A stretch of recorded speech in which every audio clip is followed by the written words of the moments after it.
Perjalanan kasus pemerkosaan dan penganiayaan siswi SD di Kota Malang. Awal pekan ini, publik Kota Malang dikejutkan dengan video viral berisi penganiayaan yang dilakukan bersama-sama terhadap seorang siswi kelas 6 SD yang masih berusia 13 tahun. Belakangan diketahui, tidak hanya penganiayaan, siswi yang tinggal di panti asuhan itu juga mengalami pencabulan. Semua pelakunya masih berstatus anak secara usia. Pengacara dari LBH Ikatan Advokat Indonesia Malang Raya, Leo Angga Permana yang mendampingi korban mengatakan kejadian pemerkosaan dan penganiayaan itu terjadi pada Kamis 18 November 2021. Semula, korban diajak jalan-jalan oleh salah satu pelaku kemudian disetubuhi di rumahnya.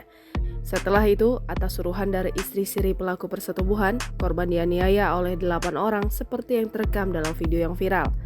Kasus tersebut dilaporkan ke Polresta Malang Kota pada Jumat 19 November 2021 sehari setelah kejadian. Pada Senin sore, polisi mengamankan pelaku persetubuhan dan penganiayaan terhadap seorang siswi tersebut. Pelaku yang diamankan berjumlah 10 orang, baik pelaku yang terlibat persetubuhan atau penganiayaannya. Semuanya masih kategori anak. Berdasarkan hasil gelar perkara, polisi menetapkan tersangka terhadap 7 dari 10 pelaku anak yang diamankan.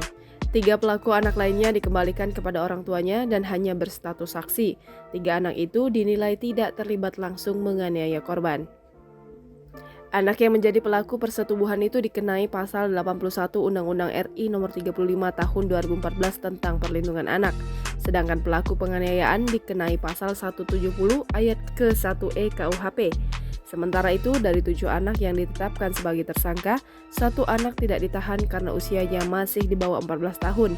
Hal ini sesuai dengan pasal 32 Undang-Undang Nomor 11 Tahun 2012 tentang Sistem Peradilan Pidana Anak. Jangan lupa subscribe, share, komen, dan like ya!